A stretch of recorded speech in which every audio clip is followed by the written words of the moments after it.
I had a chance to see Peter with the Splinter Group in Munich shortly after delving into all those old recordings. Didn't really know what to expect, having only recently been fully introduced to his sound. I was aware that he had spent quite a while out of the picture due to schizophrenia and other personal issues, following years of heavy psychedelics use. His playing turned out to be just as brilliant and inspiring as ever, and his voice soulful and smooth, wrapping you warmly in his world of harmony and giving you peace of mind. The show was in one of those venues where they double booked the evening to make more money. Due to there being a follow-up event, there was not much room for the encores. Nobody was leaving though, in anticipation of what he might play next. That is when you know you're in the middle of something special. Usually when it starts getting late, the crowd starts thinning out, especially for a show like this where the audience was quite a bit older than what was waiting outside. But not this evening. I can't remember exactly which song he ended the concert with, whether it was one of his own or an old blues standard. It was just him and his harmonica up on stage for the encore.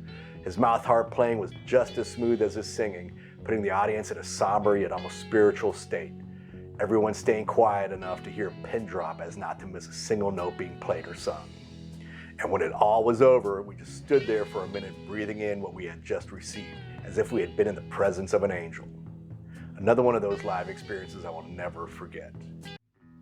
I don't look for no worries, worries and troubles come around.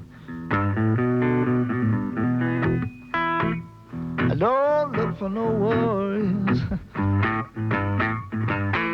worries and troubles come around. World keep on turning. What makes Peter Green so great, along with many of his British peers of the time, was that he studied a truly American music style originating in the pain, suffering, and oppression of a people who seemingly could not have been more removed from his existence. Yet he would soak it into every vein of his body and interpret the feelings he was experiencing with pure understanding of blues' very soul. That is why I believe B.B. King was being sincere. He could hear that in every note. England was not America after the Second World War. It had in places been bombed to pieces, and there was not a single person not affected by that war, even those who had not been born yet. The youngsters had to grow up in the rubble and dust of the destruction wrought on their land and experience their own source of suffering. Many found a medium to express their dire situation through the blues. No, they had never been beat down, segregated, and oppressed, and their most recent ancestors had never been slaves, but the original creators of the blues gave hardship and suffering a universal language, and by that, every human a way of expressing their plight, whatever it may be, through this musical style. And for Peter, this also included his upbringing in the Jewish ghetto of Whitechapel. All you have to do is listen to and watch him play His World Keeps on Turning to understand.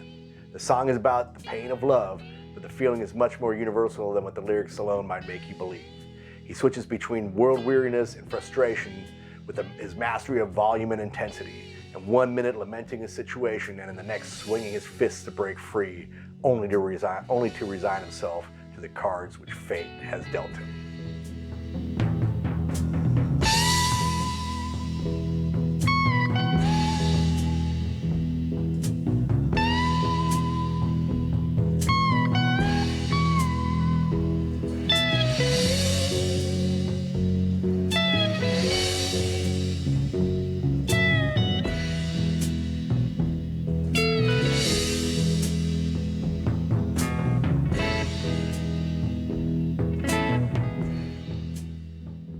Peter had a way of singing with his guitar, which enabled him to create some of the most beautiful instrumentals in blues and rock and roll history. They tell a story of wonder and majesty, speaking a language everyone seems to understand, yet only he can articulate. He plants his words with his guitar strings deep into your imagination and just lets you fly with it. The most famous of this is Albatross, which sends you gliding over the waves of a gently flowing ocean with your wings stretched out, surfing the wind current. Underway, which transcends you into a spiritual realm of magic and wonder, linking the spheres of San Francisco psychedelic rock, the burgeoning sound of the Allman Brothers, Southern-style jam rock, and the myths and legends of the British Isle folklore. World of Harmony, a Kerwin Green collaboration, which catches you strolling through sunny fields and hills barefoot in your overalls, catching a ride in the back of an old Ford pickup truck, and then jumping out to continue again on foot through a cool, shadowy forest with sunlight beams streaming through the massive tree trunks.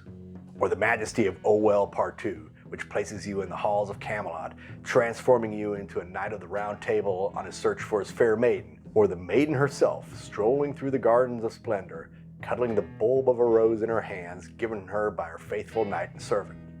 This is a gift that he retained throughout his career, creating many more musical themes to daydream by. When the day goes to sleep and a full moon looks,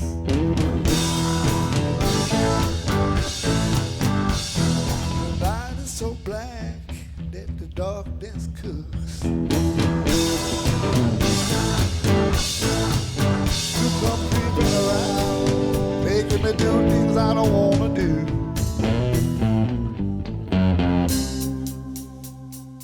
Peter Green, unfortunately like many a gifted musician of his time, fell victim to the cultural rumblings of the late 60s, which ravaged many of his contemporaries and killed a few on its way. He would start battling demons and ghosts while being guided by angels and spiritual gurus, questioning his and our very existence and the meaning of it all, only to disappear from the public view after a brief solo venture following his departure from Fleetwood Mac. Maybe that is why he has remained more of a secret until recently. There was no sensational death through overdose, accident, or suicide that could capture the mind and imagination of an ever-replenishing, rebellious, self-destructive youth. No mythologized mental breakdown that would be immortalized in the song and film by his bandmates to become part of Western musical pop culture and give an identity to the aforementioned young people clawing for that mad piper at the gates of dawn to free them of their mundane, sobering glide into adulthood. Yet his influence could still be felt. His song, The Green Manalishi with the Two-Pronged Crown, was a sign of things to come. It made enough of an impression on the next great wave of British musicians for it to be transformed into a heavy metal anthem by the ascending gods of Judas Priest. And like many others of my time, that was probably my first introduction to the world of Peter Green without even knowing it. Priest knew how to pick songs to cover and make their own, but none seemed more fit for it to be forged in steel as The Green Manalishi.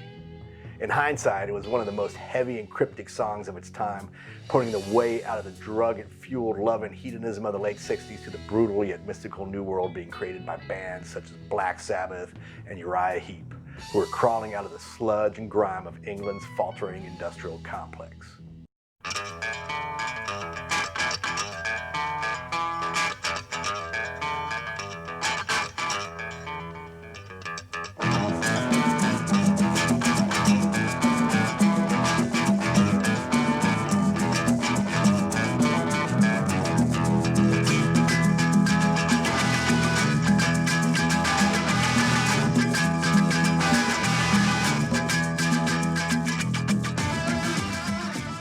Greatest impact on rock music is most likely Oh Well Part 1, which has remained a staple for many guitarists and bands to prove their chops in front of an audience and get the crowd roaring. You can find great versions of this classic from the Black Crowes with Jimmy Page, a blistering one from Kenny Wayne Shepherd, bass heavy and smoking hot one from Billy Sheehan, or a fun romp from Tom Petty. The most recent example are a couple live versions from the California pop rock band Haim, consisting of sisters Estee, Danielle, and Elena, as they kick out the jam at the Glastonbury and Tea in the Park music festivals. In introducing the song at Glastonbury, Estee says, "On occasions like this, my sisters and I like to jam. Gonna fucking jam. You ready?" And kick it into high gear. And jam is exactly what they do as the crowd goes nuts. That is exactly what this song is meant to do, and hindsight is probably one of the greatest pure, straightforward rock songs of all time. The performance of these ladies just goes to show that rock and roll ain't about to die anytime soon. Peter stayed quite prolific in the latter part of his career and has a decent-sized trove of music to discover.